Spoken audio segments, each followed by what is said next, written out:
Okay, अगर आप लोग बग बाउंटी हंटिंग करते हो ना, तो आप लोगों का कहीं ना कहीं पर सपना जरूर होगा कि आप भी हैकर1 के लीडर बोर्ड पे पहुंचे, आपका रैंक ऊपर बढ़े, आप आगे बढ़े, आप ज्यादा बाउंटी अर्न करें। लेकिन वहां तक पहुंचने की जो जर्नी है, उस जर्नी के बीच में बहुत सारे फेजेस ऐसे आते हैं जहां पर आप बर्नआउट फील करते हैं, आप डिमोटिवेटेड फील करते हैं, आपको लगता है सब कुछ छोड़ देता हूं, उसके अंदर मेरा करियर नहीं है, मैं नहीं पैसे अर्न कर पा रहा हूं।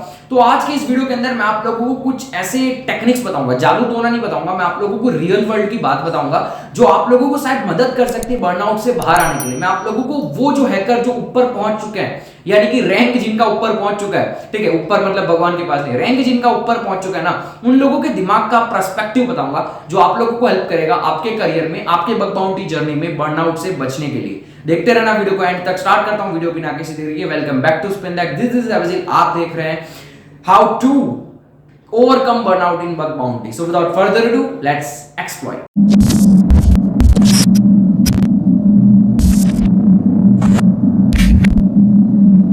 ओके, अब इमेजिन करो आप लोग एक कैसल के सामने खड़े हो, कैसल पैलेस, ठीक है, फोर्ट के सामने खड़े हो। आप देखते हो ना बाहुबली मूवी में आपको दिखता होगा एक फोर्ट होता है, वहां पर बहुत सारे सिक्योरिटी गार्ड्स खड़े होते हैं, ठीक है, और आप उसके सामने खड़े हो, आप एक चोर हो, आपको उसके अंदर जाकर सोना निकल के आना है, ठीक है।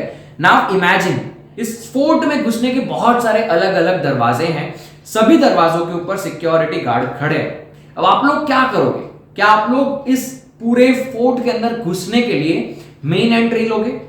नहीं लोगे, क्योंकि वहां पर सिक्योरिटी गार्ड खड़ा है। ऊपर के फ्लोर पर एक विंडो है, वहां पर भी एक सिक्योरिटी गार्ड खड़ा है। तो अब आप लोग क्या करोगे? अब आप जब एक चोर होते हो ना, तो चोर का दिमाग खुराफाती होता है, वो तरीके ढूंढेगा, वो जगह फाइंड करेगा भाई इस फोर्ट के अंदर कौन सी ऐसी छोटी सी भी जगह है जहां सिक्योरिटी नहीं है और मैं अंदर घुस पाऊं, ठीक है। तो यहां पर वो देखता है आराम से, उसको लिखता है एक विंडो है जहां पर वो अंदर घुस सकता है।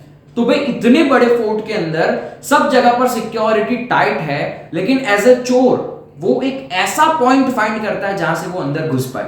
इसको अब अपने करियर के साथ रिलेट करके देखो। आप लोगों को भी इस फोर्ट की तरह आपका जो टारगेट है उसको ओवरऑल देखकर डर नहीं जाना है, ठीक है। सबसे पहला तो यही पॉइंट है, ये प्रॉब्लम है। मैं आपको पहले बर्नआउट फील कहां होता है ना वो बता रहा हूं। ये एक प्रॉब्लम है, आप लोग एक टारगेट को एज अ ह्यूज थिंग देखते हो और वो आपको सबसे पहले स्टेप में डिमोटिवेट कर देता है। अगर मैं आपके सामने लेकर आऊं google.com और अगर मैं आपको कहूं कि इसके ऊपर आपको बग हंटिंग करनी है, आपके दिमाग में फॉर श्योर ये एक थॉट आएगा कि नहीं यार नहीं होगा, बहुत सारे लोग करते होंगे, मैं क्यों करूं यार, पहले से ही बर्नआउट फील हो जाता है, ठीक है।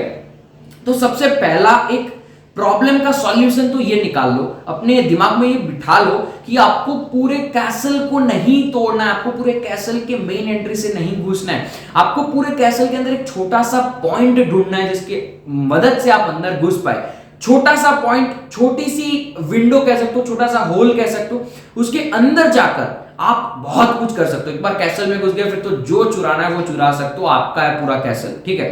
तो आपको क्या फाइंड करना है? छोटा सा होल, छोटी सी वल्नरेबिलिटी, उसके अंदर घुसने के बाद बड़ा इंपैक्ट क्रिएट होता है। बट जो बिगिनर्स हैं वो क्या करते हैं, वो उस बड़े इंपैक्ट को डायरेक्टली देखते हैं, छोटे से होल को नहीं देखते हैं और फिर प्रॉब्लम हो जाती है। अब इसको थोड़ा सा मैं इजी टर्म्स में समझाता हूं, मैं आपको बग बाउंटी पर्सपेक्टिव से सारी चीजें समझाने की कोशिश करता हूं।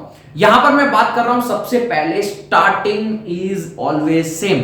जब आप स्टार्ट करते हो वो सभी लोगों का सेम होता है, चाहे वो हैकर जो टॉप रैंक पे है, चाहे आप जो जीरो रैंक पे हो, स्टार्टिंग सबका सेम होता है।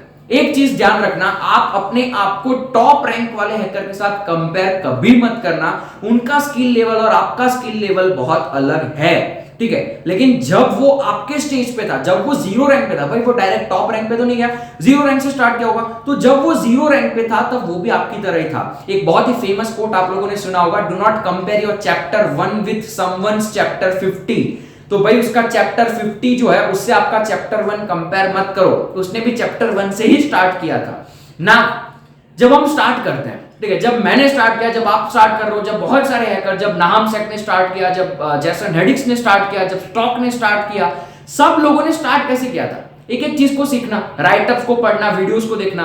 टू बी ऑनेस्ट मैं आपको एक सच बताता हूं जो आपके दिल के अंदर है, जब आप लोग कोई वीडियो देखते हो ना जिसमें आपको कोई हैवी वल्नरेबिलिटी के बारे में बताया जा रहा है, आपको कुछ नहीं समझ में आता, आपको लगता है यार क्या हो रहा है, मेरे को नहीं समझ में आ रहा है। That's the bitter truth. सभी लोगों के साथ ऐसा हुआ स्टार्टिंग पॉइंट पे, ठीक है। मेरे साथ भी ऐसा होता है, मैं अभी भी कोई चीज ऐसे देखता हूं जो मेरे स्किल लेवल की नहीं है, तो मुझे लगता है कि भाई ये क्या कर रहे हैं मुझे नहीं समझ में आ रहा है। और अगर आप अपने दिमाग में ये डाल लेते हो ना कि ये क्या कर रहे हैं मुझे नहीं समझ में आ रहा, तो वहां पर बर्नआउट फील होता है। ऑब्जर्व करो इस चीज को। मैं अभी अगर आपके सामने लेकर आ जाऊं, आपको वल्नरेबिलिटी के बारे में नहीं पता, मैं बता देता हूं। चलो एसक्यूएल इंजेक्शन को एज्यूम करो नहीं पता है, मैं लेकर आऊं एसक्यूएल इंजेक्शन, मैं आपको समझाना स्टार्ट करूं एसक्यूएल क्या है वो आपको पता ही नहीं है, तो आप एसक्यूएल इंजेक्शन को देखकर डर जाओगे ना कि भाई SQL injection, oh my God ये सब क्या होता है, मेरे को आता ही नहीं है यार, मैं नहीं कर पाऊंगा, चलो छोड़ देता हूं। देख लो यहां से बर्नआउट वाली फीलिंग निकल रही है बाहर, चिंगारियां निकल रही है, वो चिंगारियां फिर आग लगती है। तो देखो सेम स्टार्टिंग सबका होता है, राइट। हम सीटीएफ सॉल्व करते हैं, सीटीएफ नहीं सॉल्व करते हो आप कोई बात नहीं, आप पोर्ट्स फिगर के लैब सॉल्व करते हो, तो भाई इन सारी चीजों के अंदर जब आप सॉल्व करते हो ना, तो आपको एंड में क्या होता है, ग्रेट जॉब लिखा हुआ मैसेज आता है, आपको पॉइंट्स मिलते हैं, और आपको पता है कि अगर मैं कैप्चर द फ्लैग में, मैं सीटीएफ के अंदर अगर फ्लैग को कैप्चर कर लूंगा तो मुझे पॉइंट्स मिलेंगे, ये आपको पहले से पता है। पोर्ट्स फिगर के लैब जब सॉल्व करते हो तो आपको पहले से पता है इसके अंदर वल्नरेबिलिटी है, क्योंकि वो इंटेंशनली वल्नरेबल बनाया गया है, तो इसके अंदर वल्नरेबिलिटी है, और वो वल्नरेबिलिटी मुझे मिलेगी कुछ ना कुछ करके। आप कहीं पर गूगल पे सर्च करोगे भाई ये वाला लैब कैसे सॉल्व करना है, आप लैब सॉल्व कर लोगे और आपको एंड में पॉइंट्स वगैरह मिल जाएंगे। लेकिन जब बात आती है रियल वर्ल्ड में हैकर वन बग क्राउड पे करने की, तब आपको कोई गारंटी नहीं रहता है कि आपको बग मिलेगा ही मिलेगा। आपका अगर बग मिल जाता है तो वो वैलिड होगा ही होगा, आपको कोई गारंटी नहीं है, बस आपको अंधेरे में तीर चलाना है, ठीक है। पॉइंट्स मिले नहीं मिले, नेगेटिव पॉइंट्स मिल सकते हैं, आपने अगर पूरा एक महीना निकाली, एक महीने के बाद वो बग सबमिट किया, शायद डुप्लीकेट निकल सकता है, ठीक है। 12 घंटे का डिफरेंस हो जाए तो भी डुप्लीकेट निकल सकता है, ठीक है। तो ये जो एक दूसरा पॉइंट मैं बता रहा हूं, ये एक पॉइंट है जहां से चिंगारियां निकलती है बर्नआउट की, ठीक है। मैं पहले चिंगारियां कहां से निकलती है ना वो बताता हूं, फिर उसके ऊपर पानी कैसे डालना है ताकि वो चिंगारियां बुझ जाए वो बताऊंगा, ठीक है। तो आप लोगों को यहां से ये समझ में आ गया। अब यहां पर ये जो चीज है कि भाई अब आगे करे कैसे, हाँ सीटीएफ में मुझे पता था पॉइंट्स मिलेंगे, रिवॉर्ड्स मिलेंगे, पोर्ट्स फिगर में मुझे पता था लैब सॉल्व हो ही जाएगा, वीडियोस थी यूट्यूब पर मैंने देखकर सॉल्व कर दिया। Now what about the real world, मैं रियल वर्ल्ड में क्या करूं? And here is the point, जब आपका बर्नआउट दूर करने की बात आती है। बात करता हूं एवरीथिंग इज डिफरेंट, सब कुछ डिफरेंट है, ठीक है। बर्नआउट आपका तब बनता है जब आप किसी और की मेथोडोलॉजी को अपनी मेथोडोलॉजी बनाकर यूज करते हो, ठीक है। क्योंकि भाई उसकी जो मेथोडोलॉजी है वो उसके दिमाग से निकली है, वो उसका विजन है, उसको प्रैक्टिस है, उसको सेंस है, वो सूंघ सकता है चीजों को, इसलिए उसने उस तरीके की मेथोडोलॉजी बनाई। भैया मैं वही बात कर रहा हूं, उसका चैप्टर 50 का जो मेथोडोलॉजी है, चैप्टर 50 पे जैसन हेडिक्स की बात करता हूं, उनकी जो मेथोडोलॉजी है वो कहां पहुंच गया है। Jason Haddix is top in the hackers list, ठीक है। उनके मेथोडोलॉजी आप कॉपी कर रहे हो, करो कॉपी, बट क्या होगा ना इवेंचुअली धीरे धीरे उनकी मेथोडोलॉजी और आपकी मेथोडोलॉजी जो आपने उनकी कॉपी करी हुई है, तो वहां पर फर्क आने लगेगा। स्टार्टिंग में इजी होगा, बट जैसे जैसे आगे बढ़ोगे ना, आपके स्किल्स ही नहीं है वो सारे जो उन्होंने उनकी मेथोडोलॉजी में डाले हुए हैं, तो आप बर्नआउट फील करने लगते हो, ठीक है। तो एक चीज, एक सॉल्यूशन सबसे बड़ा, make your own methodology. Starting में चीजों को सीखो, स्टार्टिंग में चीजों के साथ खेलो, आपको बग मिले ना मिले फर्क नहीं पड़ता है, but make your own methodology. जब आप अपनी मेथोडोलॉजी बनाते हो ना, तो आपको मजा आता है चीजों को करने में। ऐसा जरूरी नहीं है आपको वेब एप्लीकेशन के ऊपर ऐसी चीज को ट्राई करना है, ऐसी चीज को टेस्ट करना है जो सब कर रहे हैं, ठीक है। कई बार काफी सारे लोगों को सर्वर टेस्टिंग में मजा आता है, जिसके अंदर एसएसआरएफ वल्नरेबिलिटी आ जाती है, एसक्यूएल इंजेक्शन वल्नरेबिलिटी आ जाती है, ठीक है। क्रॉस साइट स्क्रिप्टिंग वगैरह क्लाइंट साइड की वल्नरेबिलिटीज हैं, ठीक है। एसक्यूएल इंजेक्शन वगैरह पीछे की साइड की वल्नरेबिलिटीज हैं। तो आपका जो इंटरेस्ट पॉइंट है ना वो फाइंड करो, जो लोग कर रहे हैं ना वो मत करो। जब आप लोग कर रहे हो वो करते हो ना, बर्नआउट आपको ऑटोमेटिकली फील होगा ही होगा। Find your interest point. मैं आपको हमेशा एक चीज बोलता हूं, मैंने स्टार्टिंग में वीडियो में बोली ये चीज आपको, आप है ना एक बहुत बड़ा आपके सामने कह सकते हो एक बहुत बड़ा सर्कल रखा हुआ और आपको बोला सेंटर में इसके गोली मारो, ठीक है। भाई आप अर्जुन तो हो नहीं, आपको नहीं आती है कला, भाई तीर छोड़ने की कला आपके अंदर नहीं है, तो आप क्या कर रहे हो, इतने बड़े सर्कल में सेंटर नहीं लगा पाओगे। उससे अच्छा है सर्कल को छोटा कर लो, ठीक है, और 5 लाओ, गोली मारो, काम खत्म। सेंटर में लगेगी कि सर्कल छोटा है पहले से, राइट। तो इतने बड़े सर्कल में आप बीच का सेंटर फोकस करोगे ना, नहीं होगा। तो आपको क्या करना, आपको इतनी बड़ी वेब एप्लीकेशन के ऊपर वेब एप्लीकेशन के छोटे से पहलू को पकड़ना, उसके ऊपर टेस्टिंग करनी है। जब आप छोटे से पहलू को पकड़ के टेस्टिंग करोगे ना, यू विल फील गुड, आपको मोटिवेशन अंदर से मिलेगा। Do not believe me, try it on yourself, ठीक है। आप अपने आप इसको ट्राई करके देखो, आपको ऑटोमेटिकली फील होगा कि हाँ मैं मेरी मेथोडोलॉजी से जब चीजें कर रहा हूं ना तो मजा आ रहा है, ठीक है। तो ये चीज आपको दिमाग में रखनी है, इट्स गोना हेल्प यू। तो अब मैं बात करता हूं पेशेंस एंड ऑनेस्टी की। अब मेरी बात ध्यान से सुनना, डुप्लीकेट्स को एक पॉजिटिव चीज से देखो, ठीक है, जब आप मेहनत करते हो, आप बग सबमिट करते हो, वो बग आपका डुप्लीकेट बन जाता है, राइट। वो बग जब आपका डुप्लीकेट बन जाता है ना, तो हम डिमोटिवेट होते हैं, ये एक चिंगारी निकलती है अंदर से, नहीं यार डुप्लीकेट निकल गया, अब मैं दूसरा फाइंड नहीं करने वाला हूं, क्या पता वो भी डुप्लीकेट निकल गया, क्या करूंगा यार, मेरे को नहीं पैसे मिल रहे। पैसों पे फोकस क्यों कर रहे हो?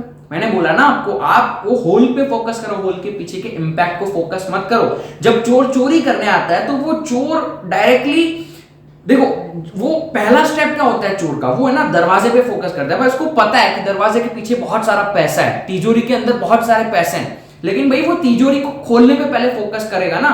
डायरेक्टली अगर आप पैसों पे फोकस करोगे, तिजोरी नहीं खुलेगी, क्योंकि आपका दिमाग तो वहां पर है, पैसों के अंदर है, तो तिजोरी नहीं खुलेगी। ठीक है, अगर आप लोगों ने हैप्पी न्यू ईयर मूवी देखी होगी, तो वहां पर जो बमन है वो क्या करते हैं, वो तिजोरी को खोलते हैं, उनको दोहरे पड़ते हैं, बहुत सारी चीजें होती है, बट वो पूरा फोकस डाल देते हैं तिजोरी के लॉक को खोलने में। उनको पता है तिजोरी खुलने के बाद वो बहुत कुछ करने वाले हैं आगे, उनका मिशन सक्सेसफुल होने वाला है, बट तिजोरी के लॉक पे फोकस करने के टाइम पे आप वहां पर फोकस करो। ठीक है, जो मैं बात कर रहा था डुप्लीकेट्स की, भाई आपने एक महीना काम किया, डुप्लीकेट निकला, डिमोटिवेशन फील हुआ, चिंगारी निकली, उस चिंगारी को बुझाना कैसे है, अपने दिमाग को ट्रेन करो। भाई डुप्लीकेट जो निकला है ना, वो डुप्लीकेट नहीं है, वो तो सिर्फ बग बाउंटी वाली इंडस्ट्री में डुप्लीकेट है। मान लो अगर आप यही सेम चीज, जैसे कि मान लो नेटफ्लिक्स के ऊपर आपने बग फाइंड किया, वो डुप्लीकेट निकल गया, बट नाउ इमेजिन आप नेटफ्लिक्स के अंदर एज ए पेन टेस्टर काम कर रहे हो। नेटफ्लिक्स का कोई बग बाउंटी प्रोग्राम नहीं है, ठीक है, आप नेटफ्लिक्स के खुद के नेटफ्लिक्स ने आपको हायर किया हुआ है, आप खुद उनके पर्सनल बग बाउंटी हंटर हो, आप उनके खुद के पेन टेस्टर हो। ठीक है, नेटफ्लिक्स हैकर1 पे भी नहीं है, बगक्राउड पे भी नहीं है, कहीं पर नहीं है। ठीक है, तो अब जब आप उनके खुद के, और अगर आपको ये बग मिलता तो वो डुप्लीकेट होता नहीं होता ना, क्योंकि वो आपने खुद ने फाइंड किया। तो भाई वो चाहे डुप्लीकेट हो, हैकर1 जैसे पब्लिक प्रोग्राम्स के ऊपर वो डुप्लीकेट्स होंगे, बट भाई दैट्स योर सक्सेस, उसको सक्सेस की तरह लो कि आपने बग फाइंड किया, आपको वेबसाइट को समझा, आपने वेबसाइट के पर्सपेक्टिव को समझा and you got the bug. ठीक है, ये बहुत सारे जो चिंगारियां निकलते हैं ना, चिंगारियों को फाइंड करो कि भाई चिंगारी कहां से निकल रही है। जब भी बर्नआउट फील होता है ना, तो वो बर्नआउट कौन से पॉइंट पे फील हो रहा है ना, उस पे फोकस करो। कौन सा पॉइंट ऐसा है जहां से आपको बर्नआउट फील हो रहा है, वो पॉइंट को फोकस करोगे ना, तो बर्नआउट को ऑटोमेटिकली दूर कर पाओगे।